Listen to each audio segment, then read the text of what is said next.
हे काय एवढीशी डाळ? बाजार आठ सपलाय. आज एवढ्यातच भागू कसं तरी. उद्या येतीलच ते. आज देवीला वरण भाताचाच नैवेद्य दाखवू. म्हणजे नैवेद्यासाठी पण वरण भातानं आपल्याला खायला सुद्धा? त्यात काय? का पहिल्यांदा खाते काय तू? चल आवर लवकर, देवळात जायचंय नैवेद्य घेऊन. तू जा, मी नाही येणार आहे. बघते बघते का का नाही येणार? इथून पुढे दुसऱ्यांनी दिलेले जुने कपडे घालून मी घराच्या बाहेर पडणार नाहीये. काय बोलत तू? आपल्यासाठी नवीनच आहेत. आपल्यासाठी म्हणजे काय भिकारी आहोत का आपण? देवा, फाटक्या राधेची कुचकी वाणी. अगं काय झालंय तुला? हे असं माजल्या वाणी का म्हणून बोलते? आपली परिस्थिती काय हाय विसरलीस काय? विसरले नाहीये, पण आता विसरायची. आणि म्हणूनच माझ्या सुखी आयुष्यासाठी मी कांता शेठशी लग्न करते.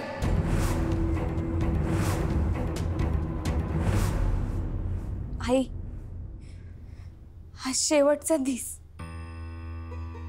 तू इच्छा होती म्हणून सगळं सुरळीत पार पडलं. संध्याकाळची शेवटची आरती पण अशी सुरळीत पार पडू दे. हा, आज पैसे मिळाले की आम्ही घरी जाऊ, कर्ज मिटवून सगळ्या त्रास संपून टाकू. पण आई, माझी एक इच्छा आहे. या घराशी तू अशी असलेलं संभा आरतीचं नातं पुढल्या वर्षी असंच असून दे. अण्णांची तब्येत सुधारायला मदत कर. मग त्यांना आधीसारखी तू सेवा करते. ताई, ताई, काय रे, काय झालं गजा? बघती काय झालं बघ तिला. तू चल चल. सारंग, जरा रेणुकाला फोन कर रे. कशासाठी? ती तुझ्या साखरपुड्याला येणार नाही असं म्हणते. मी यांना सांगितलं असतं तर मग ती त्यांना माझ्याबद्दल काहीतरी सांगणार, ते तिचीच बाजू घेणार. नको ते सगळं, त्यापेक्षा तू फोन कर. आई, मला ना तुझं खरंच खूप कौतुक वाटतं ग. म्हणजे कोणतंही भांडण आदळापट न करता तू स्वतःच्या निर्णयावर ठाम राहतेस. माझं लग्न, साखरपुडा या घराच्या प्रतिष्ठेसाठी आणि तुझ्या आनंदासाठी खूप महत्वाचं आहे ना सारंग. मग बघ अगं, आता मी कसा आनंदी राहतो. फोन केला पाहिजे. माझा हॅपीनेस सगळ्यांना कळला पाहिजे ना.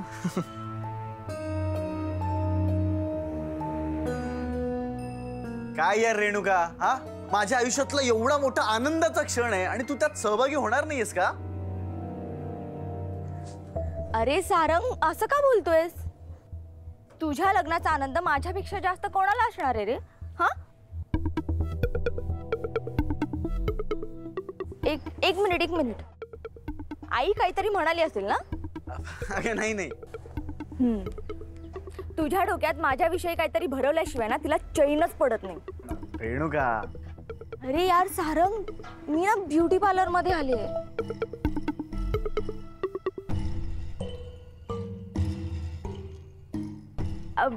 मी आलेच ना रेडी होऊन. ये होईना बात. अगं तू ये ग, मी ना माझा आनंद शब्दात सांगूच शकत नाहीये. चल बाय. तुझं काय आहे, मी बोलते ना. येते ती.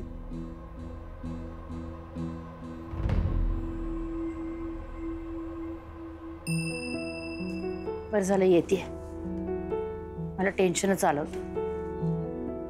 नाही सारंग, त्याग करणं सोपं नसतं अरे. आणि जी व्यक्ती त्याग करू शकते ती व्यक्ती सगळ्यात उत्तम असते. गुणी आहेस बाळा तू. सुखी राहा, आनंदात राहा कायम. म्हणजे आई, माझ्या बाबतीत काही घडलं तरी नेहमी खुश राहा असंच म्हणायचं वाटतं. जमेल, मला जमेल. आणि हे मी तुझ्याच कडून शिकेन. म्हणजे शिकायलाच पाहिजे. माझ्याकडे दुसरा काही ऑप्शन आहे का? शिकेन, बघतोस. अगं ऐक, तू ऐकून तर घे. हे घे आई संग बोल. हॅलो आई, काय झालं? अगं यायला लागला या पोरीला. तो कांता जेट मला सुखात ठेवेन म्हणून याच्याशी लग्न करायला निघाली. त्यानं हिचं कान भरले आणि हे येडपट त्याच्या जाळ्यात आलंय. काय? माझी तर पराक्कलच बंद पाडली या पोरीनं. आई अगं शांत हो, काही नाही होणार. ते तू या घरात संबळ वाजवला म्हणून शिक्षा तर देत नसन ना आई. हो ना, काय पण विचार नका करू. म्हणजे तू परत संबळ वाजवलास? तुला म्या बजावून माई शपथ देऊन सांगितलं होतं तरी करायचं तेच केलंस ना. शपथ बोलली माई. अगं नाही आई. तुम्हाला दोघींना जन्माला घालून पस्तावले. बाईने संबळ वाजवायचा नाही माहीत असून सुद्धा लहानपणीच तू संबळ हातात धरलास. देवा धर्माचे नियम मोडलेस. तुझ्यामुळं या घराला दुःखाचा शाप मिळालाय. आपण कधीच आनंदी राहू शकत नाही. आई, शाप संबळ वाजल्यामुळे नाही, पायगुणामुळे घडत आहे सगळं. आई, तू माझ्यावर विश्वास ठेव फक्त. तू जन्म दिलेल्या येळेची शपथ घेऊन सांगते, काही झालं तरी बघती त्या कांता शेटशी लग्न करणार नाही. मी हे होऊनच देणार नाही. सारंग, टोमणे मारणं थांबव. रेणुकासारखं चुकीचं ठरवून तुम्ही माझ्या विरोधात जाणार आहेस का आता?